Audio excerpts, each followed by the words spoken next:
Assalamu alaikum, good evening, and welcome to tonight's episode of Talking Points. I'm your host, Syed Niaz Ahmed. Our guest today is a senior journalist, an editor who has worked in Saudi Arabia for a long time. He is still there working, Mr. Irfan Iqbal Khan. We are going to talk about the annual pilgrimage Hajj. And our guest today, he has covered the pilgrimage a number of times. We have all been together at Saudi Gazette when I was the religious affairs editor and he was, I think, business editor. So we have known each other for a long time and we have covered the Hajj in many ways. We would like you to watch a very short video about the Hajj before we go into talking about the sacrifice, the significance, and what is behind the Hajj that is still alive, and millions of people go there every day to perform this. Control room, can we have that video, please?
Well, these are the visuals.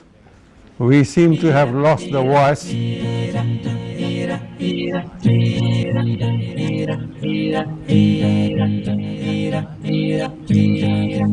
are the various stages of Hajj.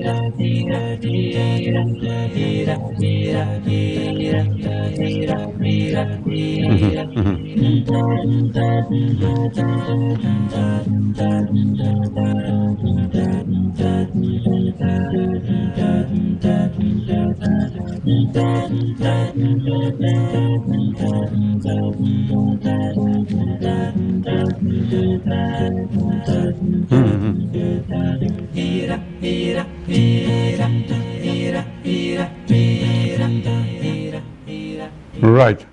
We seem to have lost the sound, but the music is there. It doesn't matter.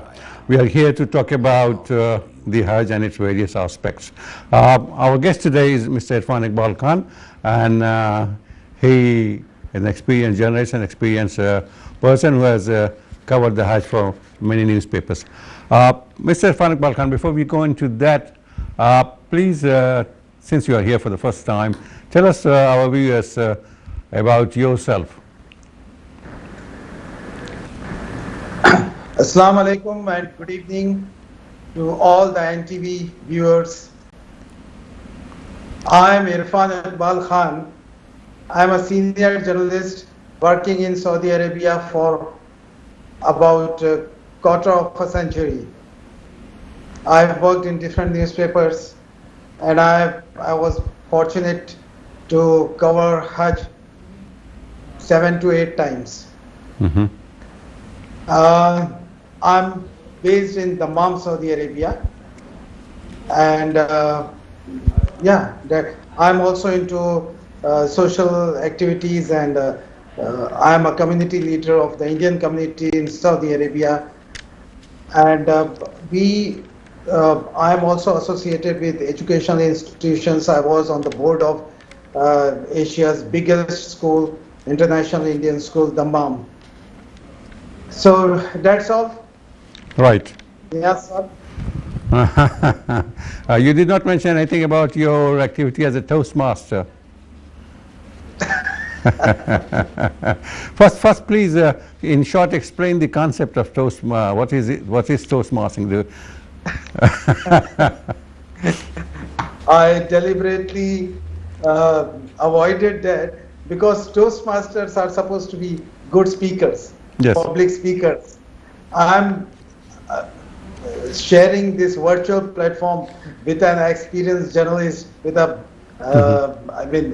such a big personality. Mhm. Niyaz Saab, I'm feeling very conscious. Mhm. So that is why Toastmasters is an international organization, Toastmaster International. It is based in US and worldwide they have their network, and it is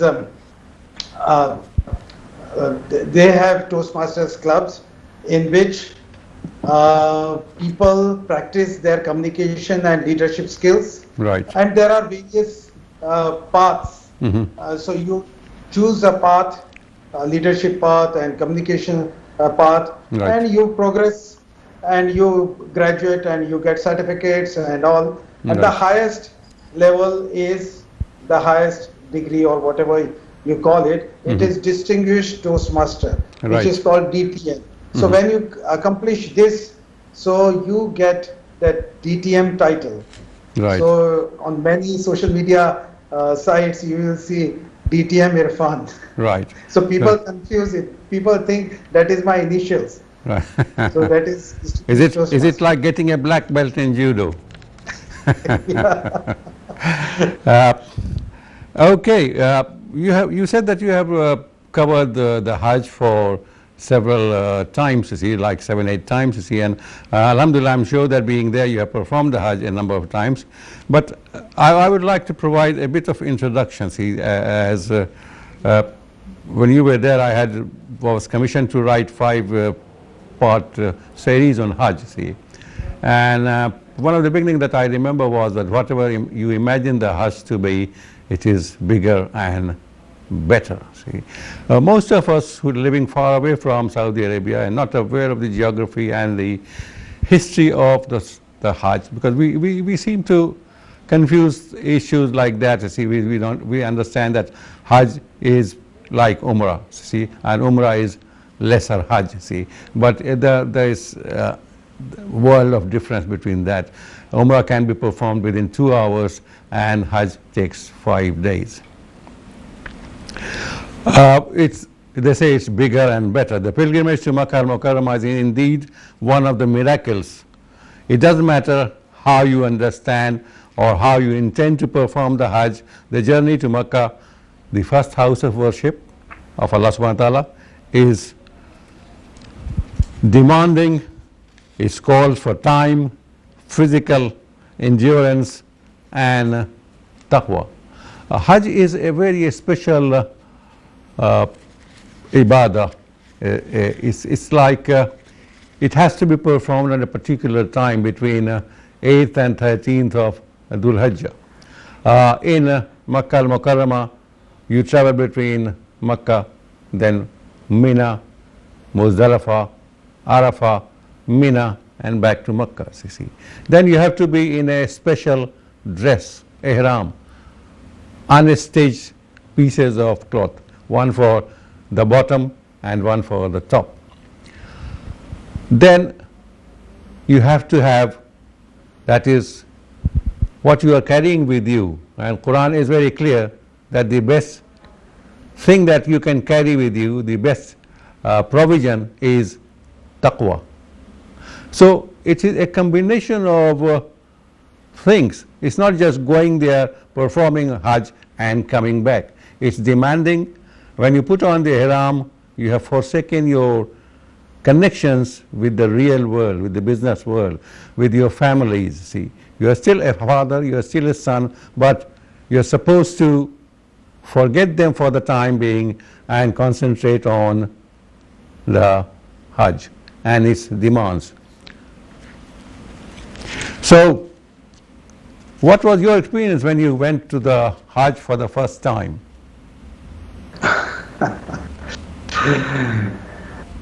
I did my first Hajj in 1997. Mm-hmm. I landed in Saudi Arabia in 96. Mm-hmm. And the very next year, I went for the Hajj because that time I had thought that after a couple of years, I'll return to my country. Mm-hmm. So I wanted to finish off my Hajj as early as possible. In 97, we performed Hajj. Was it 97 or 98? So anyway, see, when pilgrims come from outside Saudi Arabia, they are so enthusiastic. Their, what I would say, their level of piety is so high that they don't want to miss a single moment of ibadah, of taking advantage of being in these places of Makkah, Muzdalifah, Mina, Arafah. So that was my feeling that time. Unfortunately, that year, the famous fire took place, and our tents were burned, and I had 2 infant children, one a special child and another one. So I carried both the children in my lap, and I started running towards Muzdalifah. And so my first Hajj experience, besides spiritual experience, it was quite, I can't forget that. True, true, true. The experience and True, particularly in close quarters, because Mina is between 2 mountains, you see, on both the sides, you see.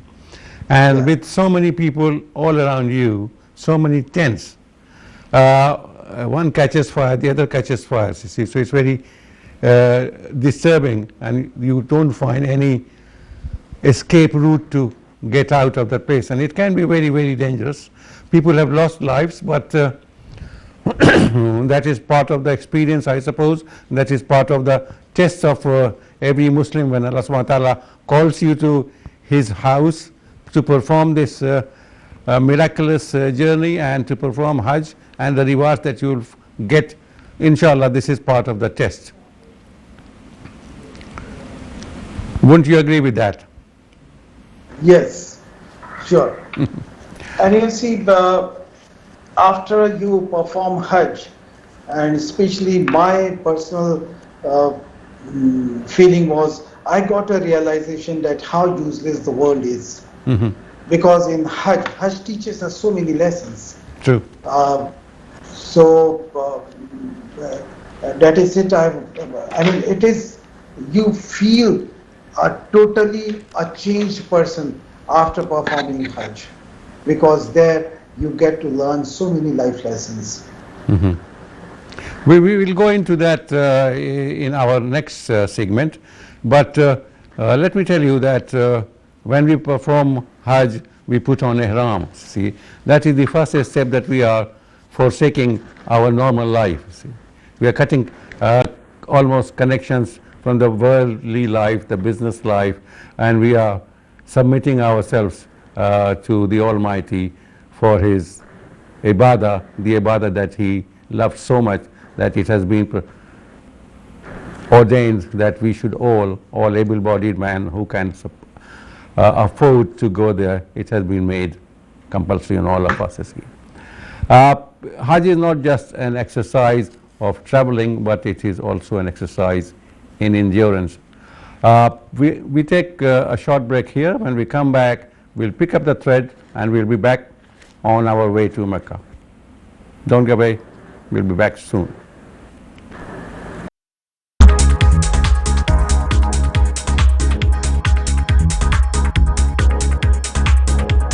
Welcome back. Before the break, we were talking to our guest today, Mr. Irfan Iqbal Khan, a journalist in Saudi Arabia, about Hajj, its significance, and the concept of sacrifice that entails Hajj. But before we start talking about the sacrifice point, when we put on ihram, we start reciting a talbiyah. A talbiyah is that we are ready to receive order. That is, labbaik Allahumma labbaik, labbaik la sharika laka labbaik, innal hamda wan ni'mata laka wal mulk la sharika lak. And that is, here I am, O Lord, here I am. There is no partner of yours, and you are the sole owner, arbitrator, and the hakim, and what we say in Malik Yawmuddin. Talbiyah's literal meaning is to be prepared to receive orders. This is the incessant sound, the greeting, welcoming between the millions of pilgrims that arrive in Makkah, and in the valley of Makkah, the only voice that you hear, buses passing by, labbaik Allahumma labbaik, labbaik la sharika laka labbaik, and it is so soul fulfilling. It's your feeling of iman goes up like that. Irfan Iqbal Bhai, have you experienced such things in your life there, listening to the talbiyah? Yes. This is also When an I was- icebreaker, isn't it? When you want to talk to somebody you do not know, somebody who has come from Nigeria, you can't speak that language, but you extend your hand and you say labbaik Allahumma labbaik, and he extends his hand. Yeah, that's right. When you go, for the first time when I was walking in the streets of Mina, and I found the groups of pilgrims reciting this talbiyah. And the groups, they recited in unison, and that created so much energy that I felt like joining this group, and I walked for a distance with them. Then I joined another group because I was reporting. I was all around the Mina. So it is so that the voice that reverberates in the atmosphere, it's so powerful, so energetic that your heartbeat becomes, faster, and then I remember it was said that when a pilgrim utters talbiyah, every stone and tree on the right and the left responds with similar talbiyah until the whole earth resounds with it. Yeah. I had heard this, and there I experienced this. Yes, my heart, each cell of my body, as if it was responding to that talbiyah. Each cell of my existence was saying talbiyah.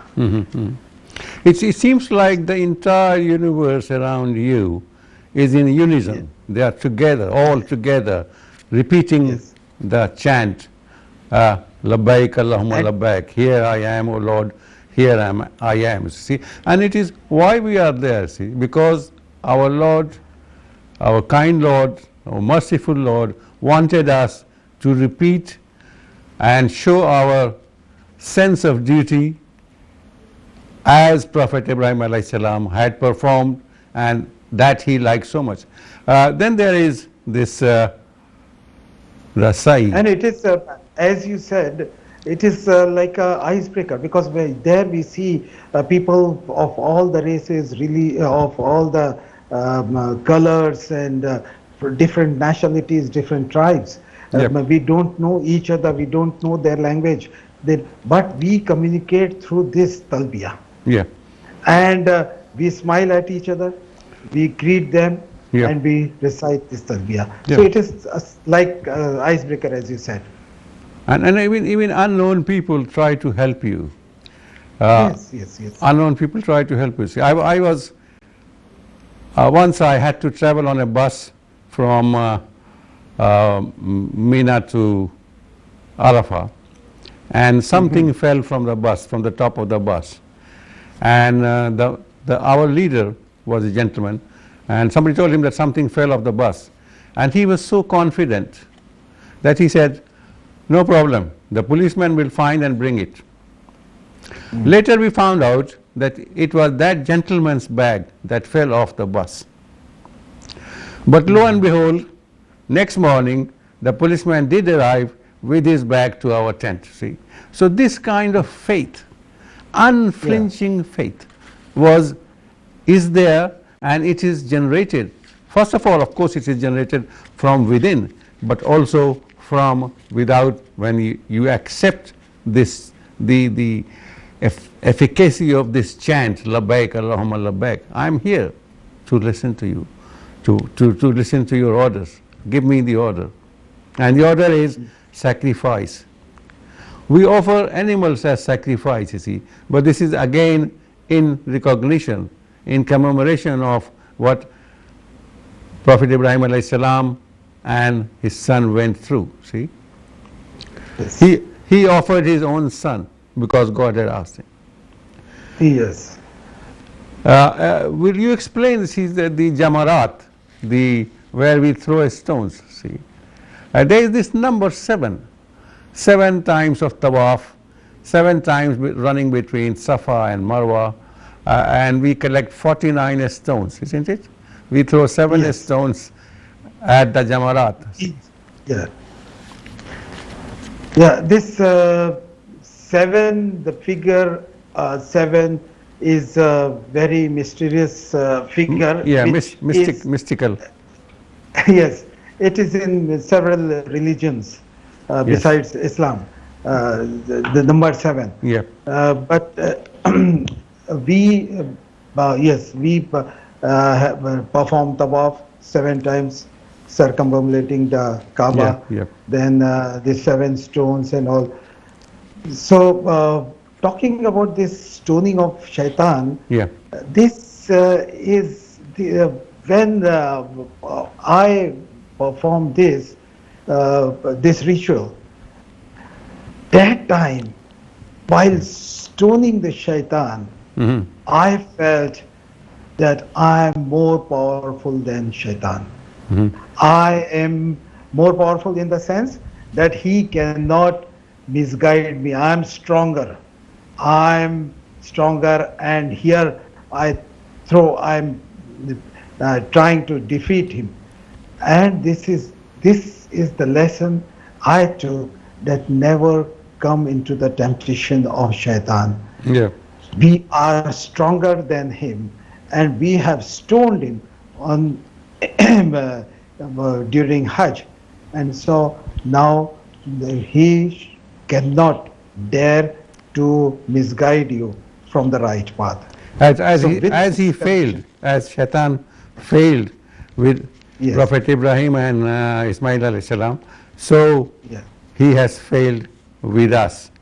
And that is why we are here, because our presence in Makkah, Mina, Muzdalifah and Arafah is significantly a proof that Satan, the devil, has failed, as he failed with Prophet Ibrahim and Ismail alayhi Yes. salam. Yes. Yes.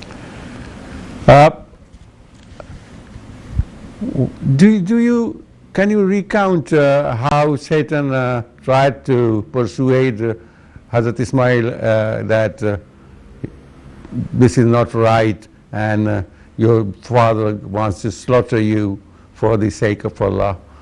Can you just recount what went through, must have gone through a young mind, and must have gone through the father? Yes. See, when Allah commanded Prophet Ibrahim to sacrifice his son, Alayhi salatu wassalam. Ibrahim alayhi salam, to sacrifice his son Ismail alayhi salam, he was a bit, he was a little sad and all, but he wanted to obey, because he was a prophet, so he cannot deny any command of Allah. So he narrated this to his son. He said, "Son, see, I have been ordained to sacrifice you. Uh, so the son was so, this he said, okay, go ahead, father, if it is Allah's will. So go ahead, do it. But Okay. then shaitan, he whispered, because that is the job of shaitan. So he whispered all kinds of this thing, that see his father and he's trying to kill you and all those things. But In three after different all, places.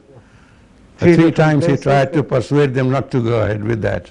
yeah, that is where this Jamarat is. So, but after all, they were prophets, so they defeated Shaitan's schemes, and that is how they. You know, the concept of sacrifice that pervades throughout the Hajj, you see, if you go back, see, take a step back and then look at Prophet Ibrahim alayhi salam's life. He left his wife and young son and had to Yes. leave them in the desert, see. And when he was asked by his wife, where are you going? You are leaving us in this desert, nothing to eat, no water. And he said, because God has asked me to, see.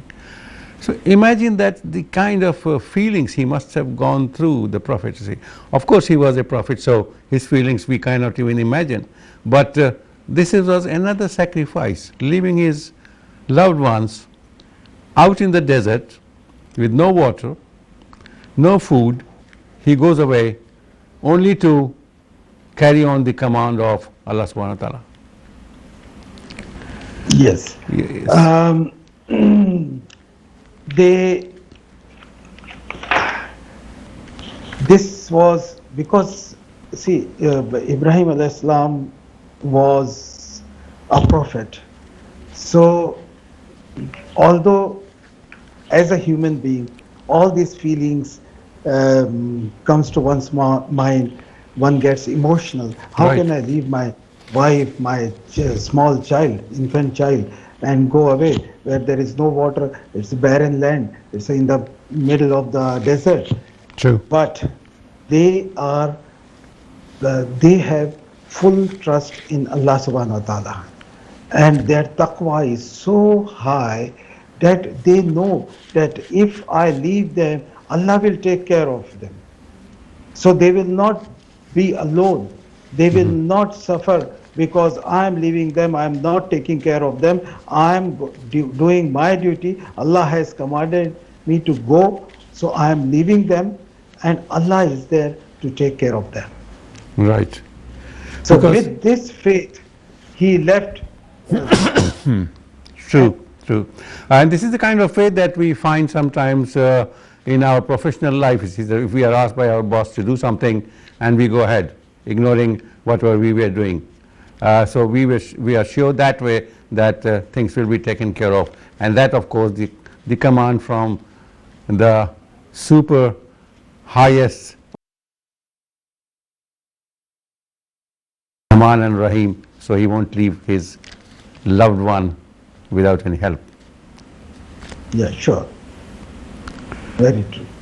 Okay, gentlemen, we need to take a break here, and then when we come back, we will continue with the same discussion of Hajj and the concept of sacrifice. Thank you. Welcome back. Just before the break, we were talking to our guest today about the various aspects of Hajj, and our Prophet Ibrahim alayhi salam, whose sacrifice we commemorate every year as part of Hajj.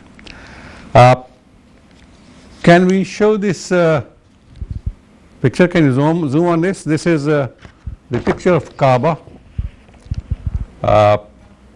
and how it looked in the how it looked in the 18th century.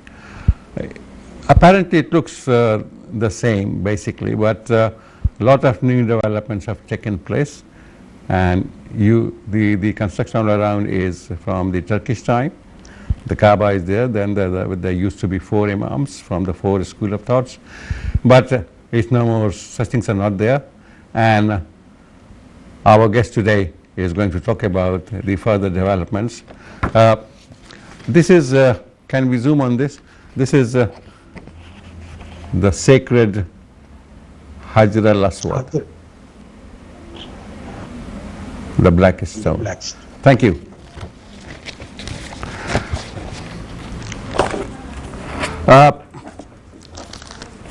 We all know that as part of the command of Allah subhanahu wa ta'ala, Hazrat Ibrahim alayhi salam was asked to set up the first house of worship out in the desert. And at that time, one would have imagined, why in this desert where nobody is likely to come? And then he left Makkah al-Mukarramah as it was then, and left somewhere else as part of the command, and then leaving his wife, no water, no food, and of course Allah subhanahu wa ta'ala in His infinite mercy provided the source of water, Zamzam, which is a miracle itself, and has been flowing that has been dated for nearly 4,000 years. Mr. Irfan Iqbal Khan, a bit about the Kaaba and whatever we know about its history. See, Kaaba, we find in some of the olden texts and some narrations and some scholars, there is one version that the Kaaba was a shrine where Malaika worshipped. So this was before the creation of man. Mm-hmm. Later a house of worship was built on the location and on that location, and was lost during the flood when Noah al-Islam, mm-hmm. during the time of Noah al-Islam. Mm-hmm. So there is a history of Kaaba being built and being Rebuilt. destroyed and rebuilt like that till it came, the responsibility was given to Prophet Ibrahim al-Islam.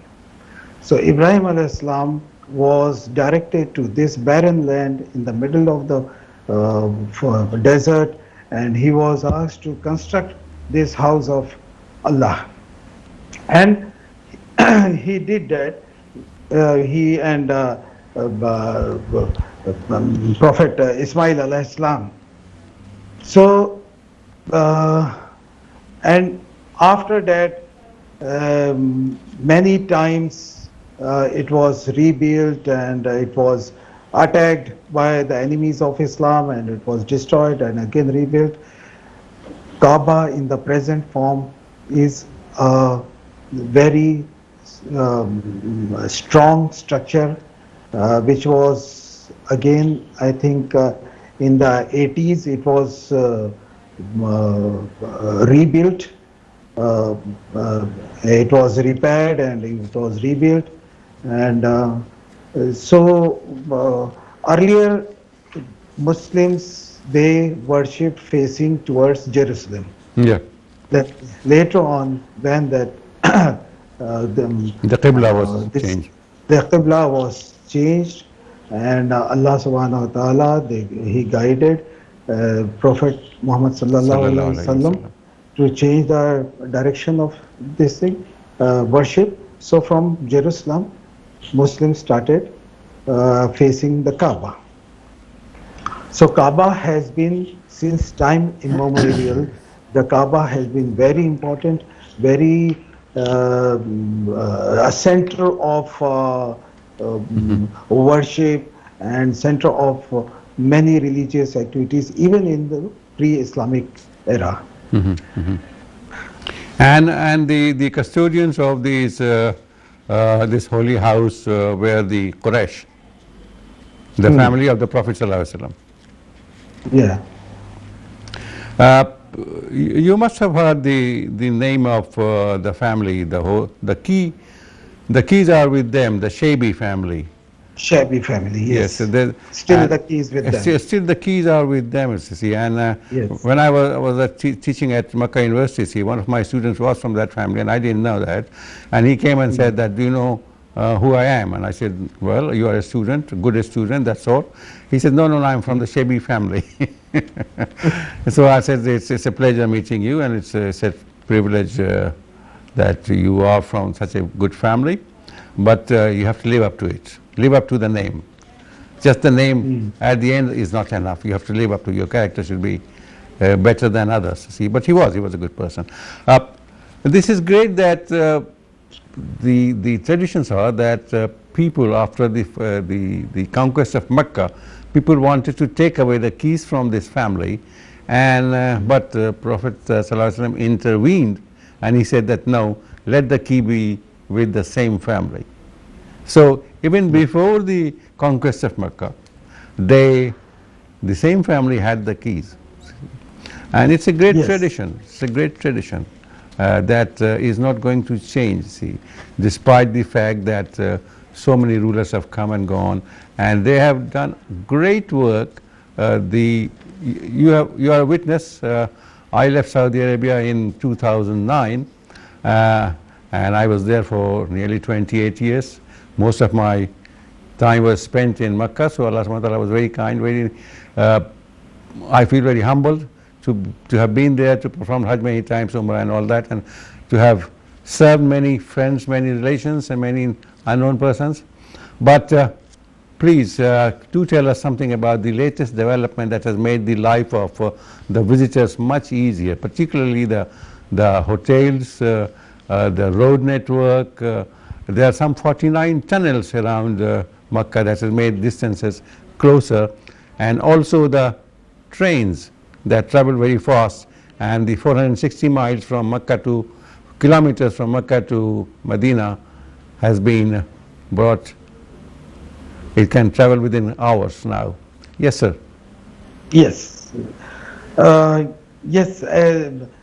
When you and I performed Hajj for the first time, Yep. so things have drastically changed now. Now the Hajj and Umrah has become so comfortable, and all appreciation goes to the government of Saudi Arabia, the custodian of the two holy mosques. They have undertaken these projects so seriously and on a war-footing basis that their priority is to provide ease and comfort to the pilgrims who are traveling from far corners of the world. And earlier, when the pilgrims arrived at Jeddah airport, they were transported to Mecca in buses, and there was a huge traffic jam on Jeddah and Mecca road. There was a line of buses, and it used to take 8 hours, 9 hours for a pilgrim to reach from Jeddah airport to Mecca. Similarly, from Mecca to Mina and from to Arafat, it was a big rush, crowd, and people used to climb on the buses, and some few accidents were taking place, people were falling down. All these have been now reduced to nil. Now, after this introduction of the trains, this Harman, the journey has become so smooth and so comfortable. And not only that, now they have introduced metros in major cities, like in all the big cities. Now that metro project is still ongoing. So this has all made pilgrimage very easy and comfortable. And then they have also raised all the old buildings around Haram and come up with new buildings with better, very modern, sophisticated accommodation for the comfort of the pilgrims. And The things overall, the pilgrimage has been so well organized now. Everything is properly recorded. It is digitalized. Now there is no question of pilgrims getting lost. Earlier, such cases were very, we heard so often that pilgrims getting lost in Arafat, Mina, everywhere. Now everything is so well organized that nothing can go wrong. And uh, uh, pilgrims are able to uh, focus more on their worship, on their ibadah. Right. Earlier, they had a lot of tension how to catch the bus, how they will reach Arafat on time, or how they will return to Mina. But now nothing like that. Everything is so well organized. It is so smooth, and all thanks to the government of Saudi Arabia, who have taken up these projects very seriously and implemented them very effectively. The trains, as well as the accommodation, even in Mina, you see, after that fire incident, Yeah. they have installed all fireproof Fireproof tents. tents, So, yes. yes. So it was a huge project. This is all for the safety and comfort of the pilgrims, so that people who come, who sacrifice, who take this journey away from their, leaving their family behind. And What is the so these situation about the bathroom facilities in the Hudud al-Haram, particularly in Mecca and Muzdalifah and Mina? Muzdalifah is a very sore point because pilgrims have spent the whole night there. Yes. Now, bathroom facility is very, very good. Um, they they are made to cater to the millions of pilgrims that come every year. On every small interval, you'll find a complex of these bathrooms, and on short distances. So there is no heavy rush, no unhygienic condition. The sanitation is good. Yeah, And it there's is another properly point. taken care of. There's another point that we forgot to mention so far is the sacrificial meat that has been is now being distributed to many Muslim countries. It has been canned. Yes. It used to be destroyed. Yeah. May Allah accept our efforts to highlight the points about the good points. The sacrificial animals are being used, the sense of sacrifice. Thank you very much for being with us, dear viewers, and thank you very much, Ms. Irfan Ahmad Iqbal Khan, for being our guest today. It has been a pleasure hosting you, and it has been a pleasure talking about Hajj, the greatest devotional experience that a man can experience in the world. Thank you very much. Mubarak to all of you. I thank NTV for giving me this opportunity to reach to the NTV viewers. Thank you so much. Thank you. Finally, Eid al-Adha Mubarak from NTV and the Talking Point team. God bless Eid you all. Mubarak, all of you.